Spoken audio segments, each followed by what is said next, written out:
Herzlich willkommen zu einer neuen Folge Viva la Movilusion. Mein Name ist Corby, mit dabei der Mike. Servus. Auch mit dabei der Kani. Servus. Und wir reden heute über Assault, Anschlag bei Nacht von 1976.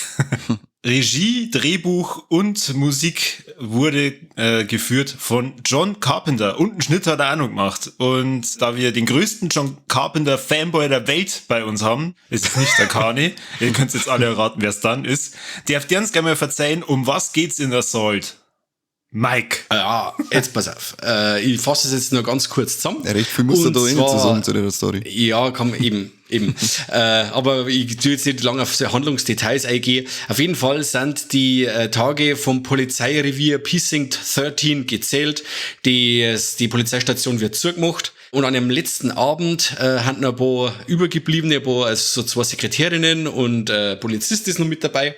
Die haben nur die Notbesetzung, bis ein Verfolgter, ein in Not geratener, sie in die Polizeistation flüchtet, verfolgt von dubiosen Gangmitgliedern, die nichts Besseres zum Tor haben, als den Herrn ans Leder zum wollen. Die Polizisten in dem Polizeirevier versuchen, natürlich weil es weil es eine Berufung ist natürlich, andere Leute zum Helfer, versuchen den Herrn vor den Gangmitgliedern zu beschützen, wo es alle Beteiligten und alle Insassen vor dem Polizeirevier in Lebensgefahr bringt. Und es wird dann ganz viel geschossen. Es wird wahnsinnig viel geschossen, weil diese Jugendbande besteht, glaube ich, gefühlt aus 150 verschiedenen Leuten, wo es irgendwie kein einziger schafft, dass er dann so richtig mal da eine geht und alle niedermacht. Also das ist schon beeindruckend. Wenn sie am Fenster wirklich obergeschossen werden. Genau. Ja. Aber ich finde, ich weiß schon, ihr übt immer Kritik an meinen Handlungszusammenfassungen, aber ich finde, man sollte schon erwähnen, warum denn der Verfolgte verfolgt wird. Ja, über das reden wir natürlich nur, weil das ist ja ein Skandal. Skandal war das. Und zwar wird von dem Herrn, der verfolgt wird, die Tochter... Was, sag's nicht. Das muss nämlich der Kani uns verzeihen. Was? Okay. Da ist Sadist. Ja. Warum? Ja. Dann ruppelt's die nieder. Ja, was möchtest du denn? Kriegt eine Kugel Eisen drin zurück und darf sich nur beschweren, weil sie nicht passt, das Rimpfviech. Total selber überschießen. Oh Gott. Okay. Dann, warte, Cut. Mike, warum wird der gute Mo verfolgt? Weil er den Tod seiner Tochter rächt. Also die wird quasi bei einem Drive-by von einem von die Warlords einfach über die übergeschossen. Also die einfach so ganz eiskalt, kaltschnäuzig wird die über die übergeschossen, während der Vater gerade beim Telefonieren ist. Früher ist man noch in eine Telefonzelle gegangen. Und ja, das stellt mich jetzt eigentlich nur Eis holen und wird bei der ganzen Situation dann umgebracht. Und der Mann, der Vater, sind dann auf Rache und bringt ich wird in die Credits als White Warlord bezeichnet, um. Und ja, das finden die anderen Gangmitglieder auf alle Fälle ganz schön kacke und verfolgen den dann und wollen ihm ans Leder. Also im Endeffekt, die Besen haben im Endeffekt keine Namen im Film. Sie werden immer nur als das bezeichnet, wo es gerade im Film sind. Warlords und Creeps und sowas in der Richtung.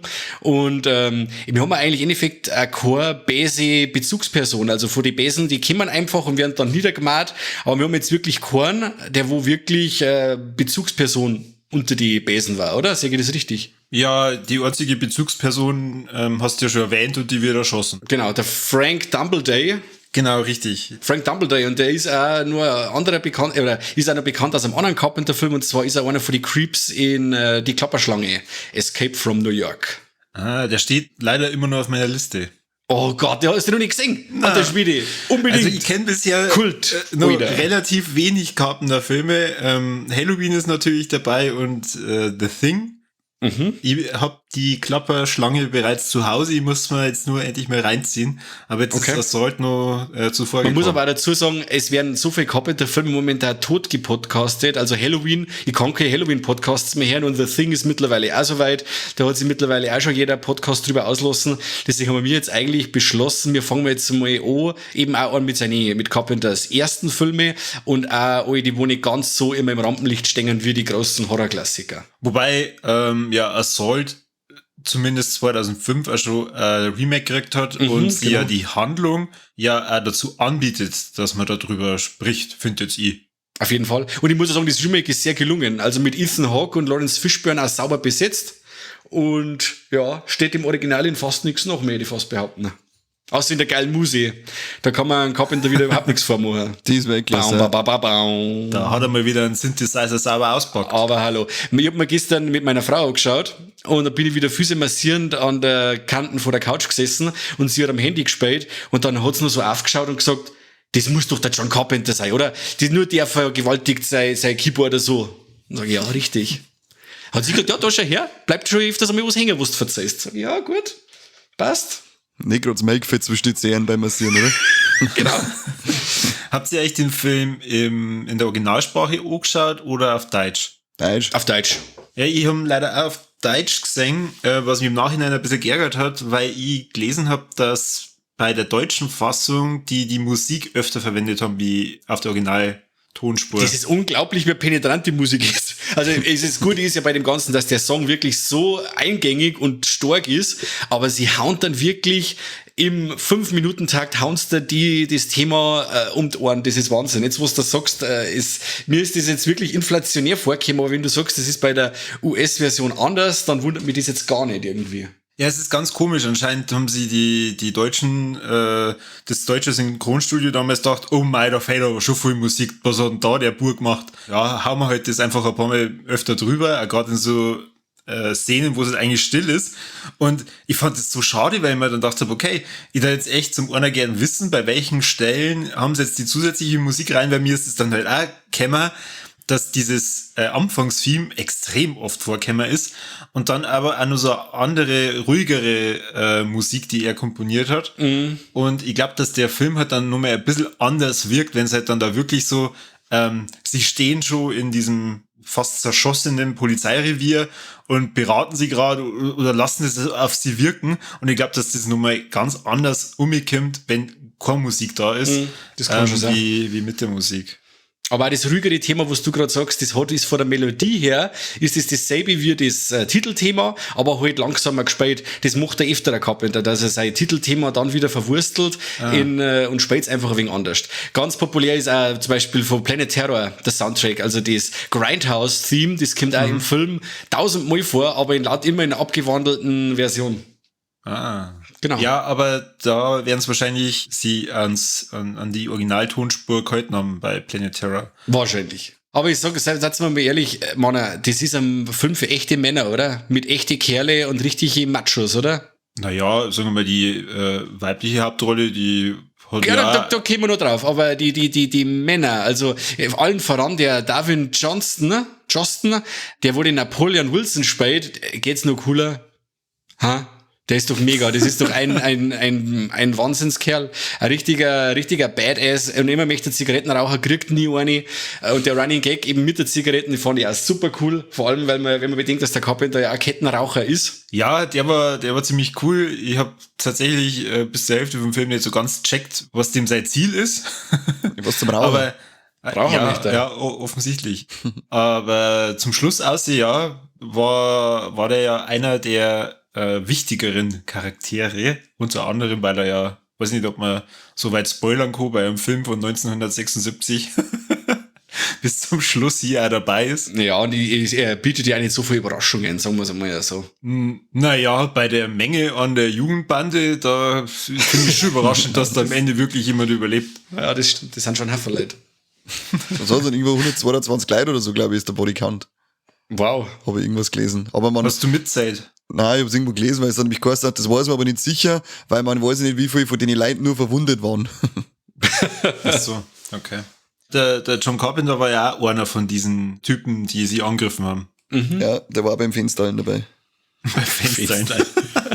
Ja, was tanzen, die ganzen Filme hängen sie am Fensterhallen und werden rausgeschossen. Das ist immer so geil. Das stimmt. Die ganzen Filme tanzen eigentlich nichts, außer dass sie ans Fenster hinhupfen und werden sofort wieder runtergeschossen, weil sie es nicht kapieren, die Trotteln.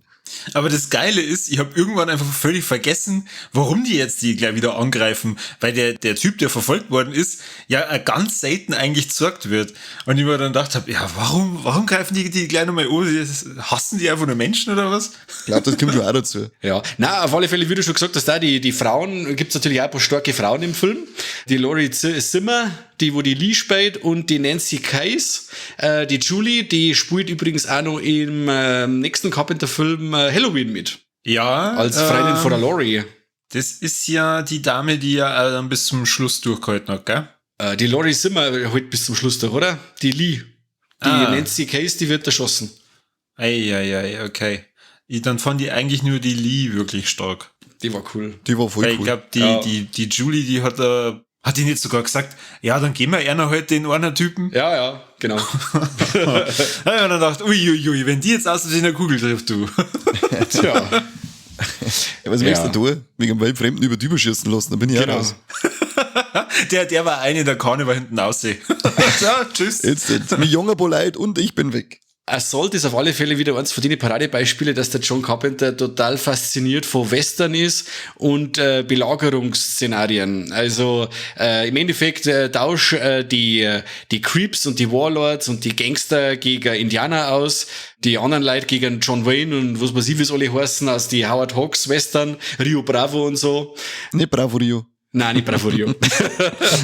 Ja, und dann hast du ein einwandfreier Western. Und wenn man sich die Carpenter-Filmografie wegen durchschaut, also die meisten Filme von ihm haben eine Western-Thematik oder eine Belagerungsthematik. Aber ein Western selber wollte er ja nicht dran. Ja, wenn man jetzt Vampires anschaut vom Carpenter, das ist eigentlich im Endeffekt ein Western mit Vampire. Also das kommt am Western schon verdammt nahe. Ja, weil wohl keine Pferde dabei haben, was kostet da zwischen die Szenenwechsel, muss er ständig Pferdeäpfel wegrammen, auf das hat er keine Lust. Ja, er vor allem, er.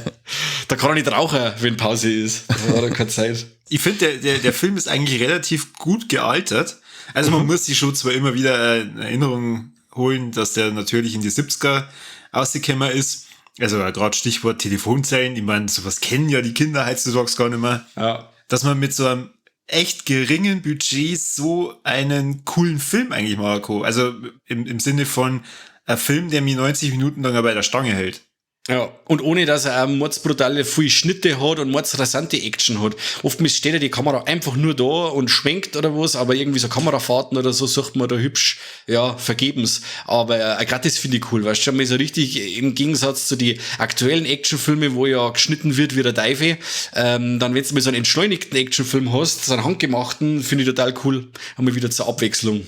Ja, entschleunigt, wenn 5 Minuten lang du nur noch ballern hörst. Ja, das schon, aber es wird ja nicht die ganze Zeit hin und her geschnitten. Weißt du, das ist, ja. Ja, Er lässt das Ganze schon ein wenig wirken.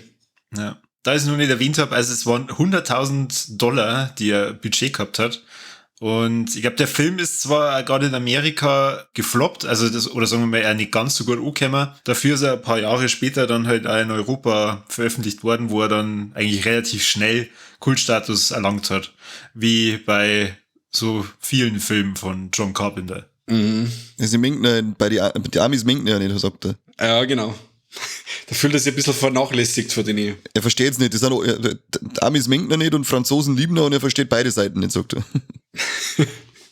Aber das ist zum Beispiel auch wieder mal einer von den Regisseuren, die wo sogar mal abkennt, weißt du, wo man sagt, ja, die Klapperschlange, ja, freilich, noch im Kino gesehen.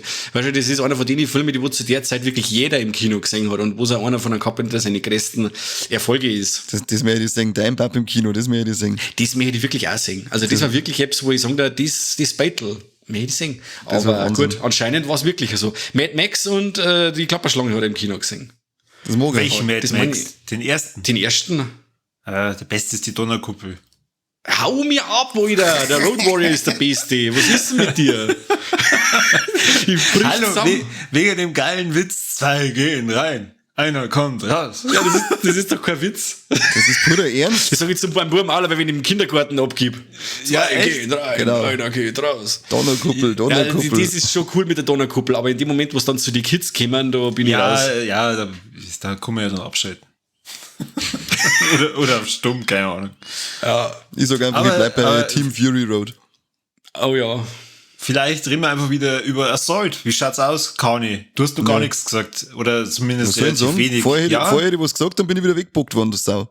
Jetzt, Kim, verzeih uns. Was fühlst du so, wenn du den Film anschaust? Wie hast du danach gefühlt? Wie fühlst du jetzt? Sag, verzeih. Schmutzig.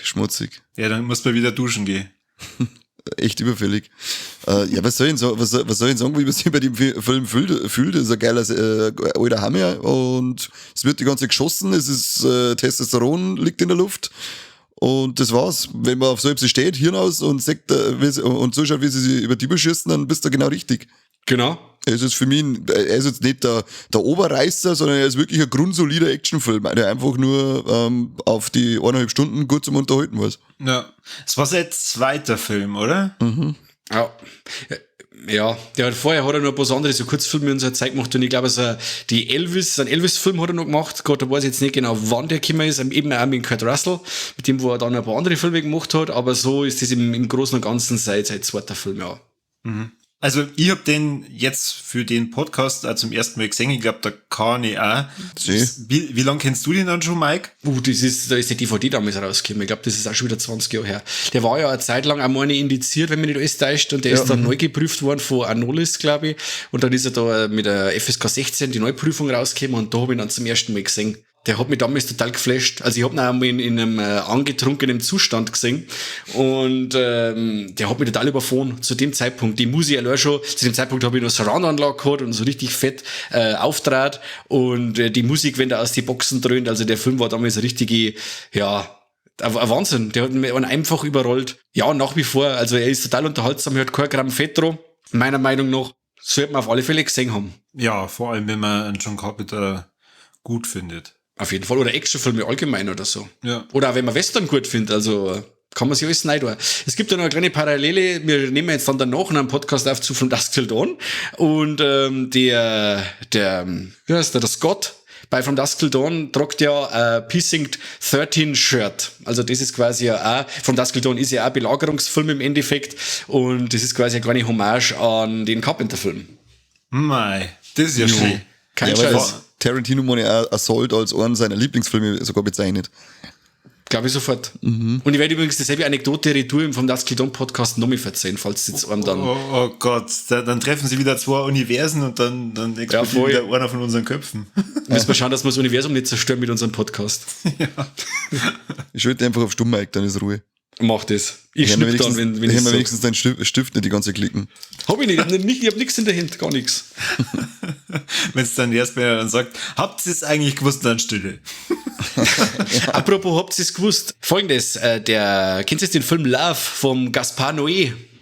Ich hab noch nicht gesehen, das ist der mit dem Cover mit der Lippen, oder? Ja, das ist ein Schweinskram-Film. Also im Endeffekt läuft das Ganze unter Drama, aber es ist einfach ein Porno. Sagst mir nicht besser. Die Arthouse-Leute da draußen sagen, ja, spinnst du, das ist Kunst.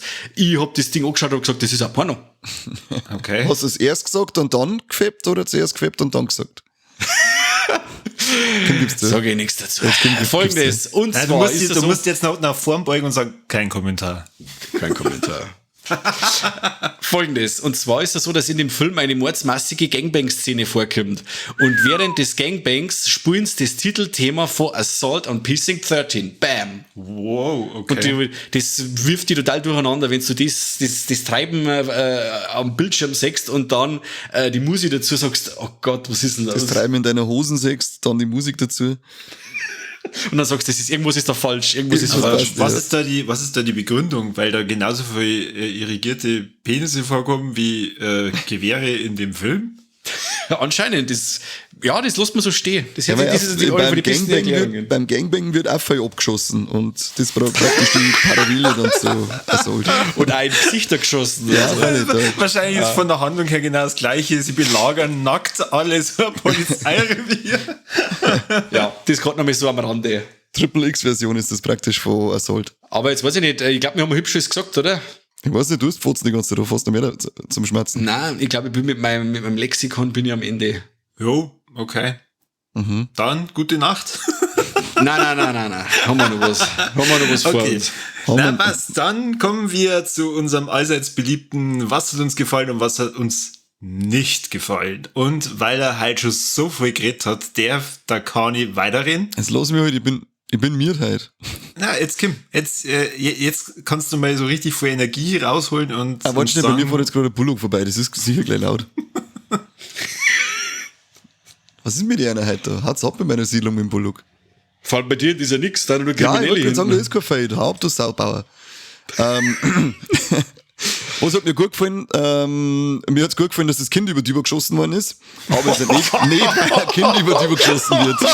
Oh Gott. Nicht, weil ein Kind über die geschossen wird, sondern die Geschichte dann dahinter, weil es ja geheißen hat, das kannst du nicht machen, das musst du ausschneiden, sonst kriegst du ein X-Rating. Und dann haben doch seine Produzenten gesagt, das schneidest du aus für die Version, die du bei der MPAA vorlegst und danach Mountain machen, lass was einfach drin. Das finde ich so geil, dass es einfach so gehandhabt worden ist. Schneid's aus, dass sie die zensierte Version sehen und danach veröffentlichen wir aber trotzdem das Normale. Und was hat mir nicht so gefallen, dass sie es einfach nicht kapieren, dass durch die Fenster nicht durchkommen, wenn einer mit der Gnade davor steht, die Vollidioten. Wie viel haben sie da am Fenster erschossen? 140? Mein Gott, wie viele Belagerungen hast du schon mitgemacht? Ja, derer viele. Da weißt du, wie schnell das bei uns im tiefen Niederbayern ein wütender Mob mit Missgabeln und Fackeln Du entsteht. kannst gleich haben. Ja, das ist Wir bei Hilfe die Amis kommen, wenn es Glocken leiten bei den Bayern, dann heißt Jesus, jetzt Lünchen's wieder an. Ja, genau. Genauso ja, läuft's wir auch bei gesehen, uns. die hat ein 60er vorne im Garten und kein FC Bayern fahren und zack, hat's ihn schon. Der brennt bis Mittag. Der baumelt neben der Fahne gleich her. Nachdem wir ihn stundenlang belagert haben. Ja, Kim, geh mal los, aber vorher trinken wir noch ein paar. Ja, nicht mit dem blauen Teufel. Aber genau, das war mein Senf. Gut, also ich habe heute, dir hat gefallen, dass ein Mädel erschossen worden ist. Also das schreibe ich mir gleich mal auf, das geht mir gar nicht. Okay, dann Mike. Jetzt bitte sag nicht, dass das bei dir das Gleiche ist, was dir so Nein, um gefällt. Himmels Willen. Also ich finde es zwar krass, dass das einfach so gesagt wird und das so beiläufig. Ja, aber ist jetzt nicht mein Highlight. Mein Highlight ist der Napoleon. Das war ja auch nicht meins, in Gottes Ja, Namen. das ist dein Highlight. Das Drecksschweine. Wir werden niemals über den Serbski-Film schmerzen. Niemals mit dir. Niemals. Genau. Weil dann ist wieder, I like the Serbi movies, so fuck you and your baby, gell? Oh. Also, wen ich super finde und was ich super finde, ist der Napoleon, der Charakter, Napoleon Wilson. Das ist also ein richtiger, grintiger, übertrieben cooler Typ, wie man es eigentlich selten sagt. Also, viele Leute, die den sehen, die werden sagen, okay, der ist mir zu drüber oder zu aufgeblasen oder was. Aber er ist so ein Charakter, eben auch wie der Snake Plissken schon bei Die Klapperschlange oder auch der James Woods in John Carpenters Vampire. Ich mag sowas. Einfach so Macho-Typen. Und dann immer der Running Gag mit den Zigaretten. Finde ich cool. Und was mir nicht so gefallen hat, das ist es kommt im Film eine Szene vor, wo es um eine Kiste geht, wo eine Waffe drin ist. Und die Kiste ist eine Holzkiste und die ist mit einem ganz windigen Schloss zugemacht. Und dann wedelt er da an dem Schloss und sagt, er bringt die Kiste nicht auf, die ist ja für den Weltuntergang gemacht, so ungefähr. Und er bringt es nicht auf.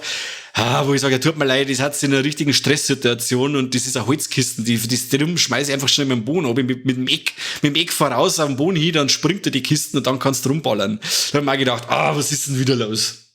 Aber sonst habe ich da eigentlich nicht viel zu meitern, weil er wirklich kein Gramm Fett drauf hat. Vielleicht war's eine massive Buch in die Kisten. Die haut trotzdem auseinander.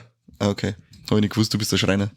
Ja, schon. Okay. Wenn du aufs Säcke haust, dann ist es gleich hier. Schmeißt du da nicht ein, da kennst du aus, Mike. Genau. Ich hab grad gemeint. Corby, wie schaut's bei dir aus? Ich fange mit dem, was mir nicht so gefallen hat. Und zwar diese Szene, die kommt, nachdem der Verfolgte seine Rache bekommen hat. Wo er ja dann einfach wegläuft, anstatt dass er wieder in sein Auto steigt und wegfährt, läuft er halt einfach dann weg und erstmal wieder zu einer Telefonzelle, weil das hat beim letzten Mal, wo er in der Telefonzelle war, natürlich ja super funktioniert, da ist ja alles gut gegangen. Und dann merkt er, die verfolgen mich ja. Und da finde ich so geil, dass er halt dann panisch wegläuft. Aber die Verfolger, die gehen ihm mit einer Seelenruhe nach. Das ist ja ein Wahnsinn. Das ist nur Michael Myers wieder. Ja, das ist ja, also in dem Moment habe ich es leider sehr witzig gefunden. Okay. Okay, ja, du bist der Depp. Was? Wenn ein Mike sagt, okay, war gerade so, okay, du bist der Depp. Nein, das darf ich niemals sagen. Aber sie fühlen sich halt eigentlich überlegen. Also das ist selbst, wo ich gesagt habe, da schon hier die großkotzigen Typen. Die haben in ihrem Milieu so quasi rund um nix. Und sie haben sich eigentlich siegessicher, dass die Typen auf alle Fälle kriegen. Das war für mich eben eher so ein Dominanzding. Ja, ich denke mal halt wieder irgendwie verhalten auf beiden Seiten. Also praktisch, wenn ich jetzt den einer verfolge oder wie wenn jetzt der Verfolgte war. Und das war in dem Moment so ein krasser Kontrast, dass ich Ich hätte es vielleicht ein bisschen anders dargestellt. Ich meine, man hätte ja nicht unbedingt sehen müssen, wie er da panisch dann wegläuft. Das hätte ich wahrscheinlich tatsächlich einfach kürzer geschnitten, dass man halt dann sieht, okay, Ja, das war eine Schlüsselszene, ja, die brauchst. genau. Ja, und was hat mir gefallen? Die ganzen Charaktere, die vorkommen, die finde ich eigentlich alle ziemlich cool. Vor allem mal den Hauptdarsteller, den Austin Stoker, der den Bishop spielt. Über den haben wir jetzt eigentlich ja fast gar nicht geredet. Also den finde ich neben dem Napoleon eigentlich trotzdem ein, ja, wie soll ich sagen, solider und cooler Charakter. Weil Der Good Guy. halt, ja genau, der hat halt zu keinem Zeitpunkt so das Gefühl, okay, vielleicht verpissen wir uns jetzt einfach, sondern na, ich passe auf die Leute auf und auch wenn das Schwerverbrecher sind, die helfen mir jetzt. Weil, oder ich helfe denen jetzt. Und das fand ich eigentlich allein schon eine coole Botschaft. Macht das Ende dann auch nochmal ziemlich rund. Sehe ich auch so. Aber Ding ist dann bei den Charaktere, wie gesagt, dass der White Warlord, der Frank Doubleday, dass der nicht länger dabei ist. Das war nur so ein richtiger Endboss im Endeffekt gewesen, weißt du, das war so eine richtige Mistsau, den mag man einfach von Haus aus nicht, wenn er in der schwitzigen Karre da drin sitzt und dann so bes außerlurt und die ganze Zeit Zigaretten raucht und mit dem Gewehr außerlurt vom Auto und so. Fand ich schon, dass den dann gleich so verhorzt haben und nicht den bis so als Endgegner so überlassen haben. Weil ich den eigentlich ziemlich cool und hassenswert fand. Ja, das hast du ja vorhin schon gesagt. Es gibt ja eigentlich keinen so einen richtigen Bösen, an dem man sie dann festhalten kann, sondern es kämen halt einfach unendlich viele Böse. Genau. Solange bis jetzt dann zum Schluss Polizei kommt. Genau. Gut, dann kommen wir noch zum Triple Threat. Und ich würde sagen, der Kani sagt uns jetzt, ob in dem Film Titten vorkommen. Nix Titos. Kämen denn dann wenigstens Trompeten vor? Es ist zwar viel Testosteron in der Luft, aber kein Schwengel heraus. Wäre wahrscheinlich ja unpassend gewesen, wenn irgendeiner in dem Moment mal kurz seinen Schwengel gelüftet hätte. Na, ab und zu sollst du ihn schon rausholen. Das musst du ab und zu tun. Das war eigentlich so eine Situation, wenn hätte ich gesagt. So eine Stresssituation. Ja, genau. Das sagst jetzt du ihn einfach einmal schnell raus, dann werden wir alle wieder cool und dann geht's weiter. Und letzte Frage, kämen tote Tiere vor? Auch nicht. Auch nicht. Kein einziger Schauwert hat der Film. Ja, Nix. Menschenskinder, aber es war ja auch sein zweiter Film. Also Ja, da kann da man hat sich noch ja viel zu dann, lernen. eben, da kann man sich ja dann steigern. Da ich auch sagen. Beim dritten Film gibt's ja zumindest schon Titten. Stimmt. Also passt. Carpenter, du wirst dann noch direkt. Du lernst das auch noch. Oder wir lernen das dann noch. Ja, genau. Also John Carpenter, wenn Sie mal einen Film mit jemandem machen wollen, ich glaube, wir warten spontan bereit zu egal was. Das ist mal jetzt wird auch bei dir. Er darf uns so hassen. Unglaublich. Was, warum? Ich glaube, dass er uns einfach hassen wird. Ich glaube, weil er Carpenter allgemein Leute nicht so gern mag. Eben, vor allem, ich hab ihn einmal getroffen im Weekend of Hell. Und ja, er ist sehr distanziert. Also er hat das nicht wirklich genossen, dass sie da die Fans angejodelt haben, weil er da ist und alle voll gefreut haben und John Carpenter, er war eigentlich immer so eher so die kalte Schulter. Sein Konzert und so war super, also live die ganze Filmmusik zum Hören war irre, aber dann am nächsten Tag, also man hat schon hübsch gespannt, er macht das nur für die Kohle. Ja, oder ja, Kohle und halt, naja, als Genugtuung, weil ich glaube, man ist dann schon sehr schnell komplett abgeschrieben, wenn man halt nicht einmal Fotos mit den Fans oder so macht. Mhm. Auf jeden Fall. Das war doch eher eine Wachsfigur. Ja, oder? oder er war abgeschreckt, weil halt da mehrere dabei waren, die halt dann ihren Schwengel rausgeholt haben zum kurz lüften. Nein, hat man nicht dürft. Also, Was? Hat man nicht dürft. Das haben sie am Anfang schon gesagt. Bitte kein Schwengel. Man hat ihn auf dem Foto nicht einmal angelangen dürfen, sagen wir es einmal so. ja, weil es das eine Wachsfigur war aus Madame Tussauds. Ja, genau. Da wäre jeder hingelangt, dann druckst du ihn. Und dann fällt es auf, dass er bloß hingelandet ist. Ja, genau. Ja, jetzt macht's euch nicht drüber lustig und dann wundert's euch, wenn der John Carpenter irgendeinen Hasskommentar unter unserem Ja, Podcast genau, das ist schreibt. das. Und dann wundert man mir uns, dass er kein Leid mag. Ist ja wurscht, schlechte Presse ist auch Presse, oder? Genau. Perfektes Stickwort. Ja, genau. Perfektes Stück Fleisch, da ich sagen. Na, also, perfektes Stichwort. Kani, was dürfen denn unsere lieben Hörer machen? Ja, es dürft uns liken und abonnieren, wo es noch gerade geht. Und wir wissen mal sehr, dass ihr uns geil findet, aber hört auf, dass unsere Hirben belagert. Das findet man mittlerweile ein wenig creepy für euch. Und ansonsten, wie gehabt, einfach eine Hirn. Einfach einhören, genau. Und Mike, fällt dir noch irgendwas ein, was passend zu Assault gemacht werden soll? Nein. Ein Sleeping Assault bei Mike. Nein, wir müssen wohl nicht auf. Ja, Fälle, du magst es schon. Nein, eigentlich nicht. Das passt da so. Ich lasse jetzt so stehen, sag danke fürs Zuhören und wir sehen uns dann beim From Dusk Till Dawn Podcast, oder? Servus. alles klar. Bis zum nächsten Mal beim besten Podcast der Welt. Nee, vom 13. Precinct. Nö. Okay, auch nicht gewusst.